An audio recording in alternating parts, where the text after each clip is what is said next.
In this episode, we take the baseline controls you identified, the inherited controls you documented, and the applicability decisions you made, and we move into the part that separates checkbox compliance from thoughtful governance: tailoring. Tailoring means adjusting controls to fit the real context of the system while still preserving what the framework intended and keeping a clear trail that shows how and why each decision was made.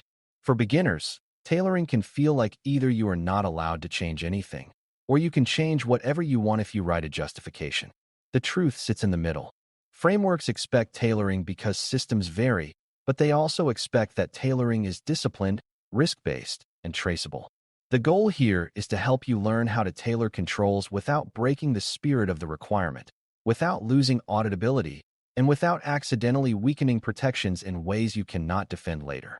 By the end, you should be able to explain what tailoring is, why it is allowed, what guardrails keep it honest, and how to document it so it remains clear even years later. Before we continue, a quick note. This audio course is a companion to our course companion books. The first book is about the exam and provides detailed information on how to pass it best. The second book is a Kindle-only ebook that contains 1,000 flashcards that can be used on your mobile device or Kindle. Check them both out at CGRC.Me in the Bare Metal Study Guide series. Start by thinking of control intent as the why behind a requirement. A control statement is the what, like requiring access control reviews or secure configuration, but intent is the underlying problem it is trying to prevent or detect. When you tailor, you might change how the control is implemented, how it is scoped, or how its parameters are set, but you must still meet the intent.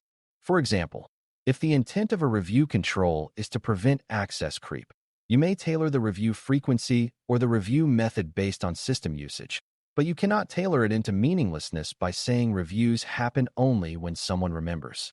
Preserving intent means the control still accomplishes the protection outcome the framework expects. Traceability means someone can follow your decision path from the baseline requirement to the tailored implementation and understand why the tailored version still meets that intent. If you keep those two ideas in mind, tailoring stops being a loophole and becomes a structured form of design. A big reason tailoring exists is that baselines are built to be broadly applicable, which means they include controls that may be too generic to fit a specific environment without adjustment. A baseline might assume a certain type of user population, a certain type of connection, or a certain operational model, and your system might differ. For example, a system used only by internal staff during business hours has different availability considerations than a public-facing service that must run continuously. A system that processes highly sensitive information types has different confidentiality drivers than a system that handles mostly public data. A system hosted in a shared environment may inherit protections that change how you implement certain requirements. Tailoring allows you to make those adjustments while still respecting that the baseline exists for a reason. Without tailoring, you would either implement controls in a way that wastes effort or implement them poorly because the baseline wording does not match your reality. One of the most common and legitimate tailoring actions is parameter selection, which is deciding the specific values embedded in a control requirement. Many controls contain words like periodically, timely, or adequate, and those words need concrete meanings to be testable. Parameter tailoring is where you set those meanings in a way that fits the system. For example, a control might require reviewing access periodically, and you tailor that by choosing a review frequency that matches the risk of access misuse and the rate of role change. Another control might require log retention for an appropriate period, and you tailor that by selecting a retention duration that meets organizational requirements and supports investigations without keeping data longer than needed. Another might require vulnerability remediation within a defined time frame, and you tailor that by selecting time windows based on severity and exposure. The key is that your parameter choices must be justified in terms of system context and risk, not convenience. Once a parameter is selected, it becomes part of the control implementation and must be treated as a requirement, not a suggestion. Another legitimate tailoring action is scoping, which is deciding which parts of the system and which environments a control applies to, within the framework's rules. Scoping is not about escaping requirements. It is about aligning the control to the components that actually create the risk the control is meant to address.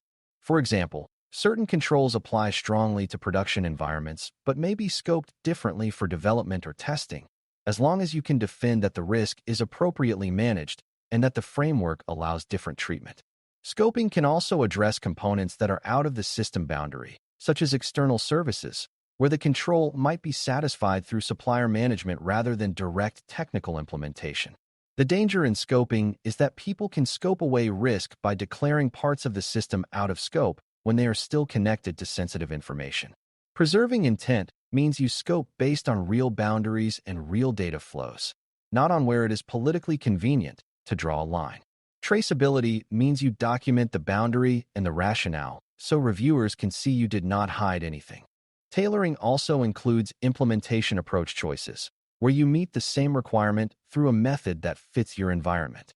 For example, a control might require strong authentication, and the framework does not mandate a particular product. One system might meet it through centralized identity services, another through a managed service that provides equivalent assurance, and another through a combination of controls that produce the same effect.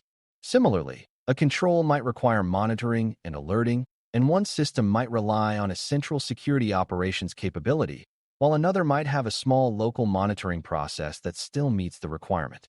In each case, the tailored implementation should still meet the intent, and you should be able to explain how it does so. This is where many beginners get nervous, because it feels subjective, but the antidote is to keep the conversation on outcomes. If the requirement is about detection and response, you show that your approach detects relevant events and triggers appropriate action, even if the method differs from what someone expected. The most dangerous tailoring mistake is rewriting a control in a way that changes its meaning while claiming you preserved intent. This can happen when people tailor by weakening language, like changing must to should, or by removing key elements, like removing review or documentation requirements because they feel administrative.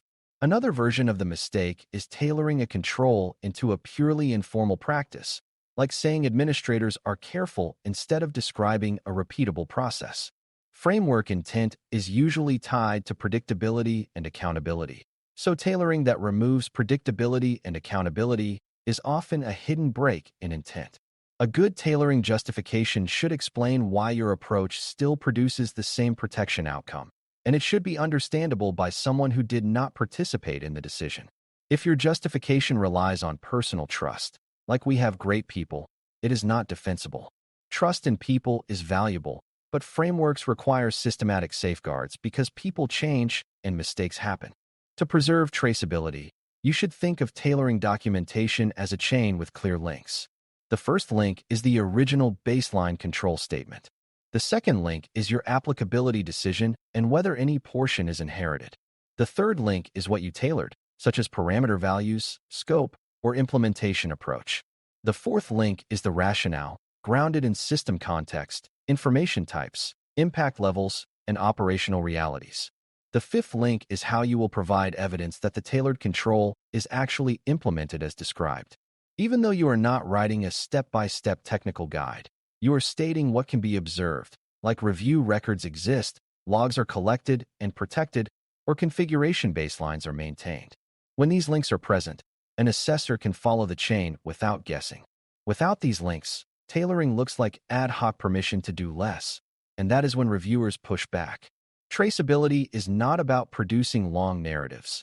It is about producing clear, connected reasoning. A useful way to keep tailoring honest is to check each tailored control against your earlier security objectives and impact reasoning. If the system has high confidentiality impact for certain information types, tailoring should not reduce confidentiality-related protections in ways that would make a breach more likely or harder to detect. If the system has high integrity impact, tailoring should not weaken change control or validation processes. If availability is critical, tailoring should not reduce resilience expectations without strong compensating measures. This does not mean every high-impact system has the exact same configuration, but it does mean the protections should be proportional to the consequences. This proportionality check is where governance adds real value, because it prevents tailoring from becoming purely cost-driven. You can acknowledge cost and practicality, but you anchor decisions in risk and mission need. That is exactly what frameworks are trying to encourage. Tailoring also has to account for inherited controls in a careful way, because inheritance changes what your system team can and should implement. If a shared environment already provides certain protections, tailoring can reflect that by reducing redundant system-specific mechanisms, but only if the inherited control truly meets the control intent for your system.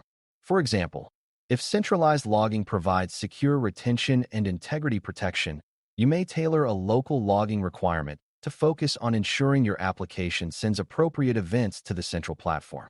If centralized identity enforces multi-factor authentication, you may tailor your system's authentication configuration to rely on that identity service while still ensuring your authorization rules are correct. In these cases, tailoring is not weakening, it is aligning responsibilities. The traceability requirement is still there because you must show the inherited control scope and how your system is included. If you cannot show that, you should not tailor away your system's responsibility. By the end of this lesson, you should see tailoring as disciplined adaptation, not creative writing. You tailor controls by selecting concrete parameters, scoping appropriately, and choosing implementations that fit the system, while preserving the framework's intent and keeping a clear trace from baseline to reality. You avoid the trap of weakening controls through vague language, informal practices, or unjustified scope changes, and you keep decisions grounded in your system's information types, objectives, and impact levels. When you document tailoring with clear links and evidence expectations, you make assessment smoother and you make system operation clearer because everyone understands what the tailored requirement actually is. Tailoring done well is one of the most valuable skills in compliance work because it turns a generic baseline into a system-specific, defensible protection plan without losing the structure that makes frameworks reliable in the first place. Thanks for listening. For more audio courses, daily newsletters, and more, please visit BareMetalCyber.com.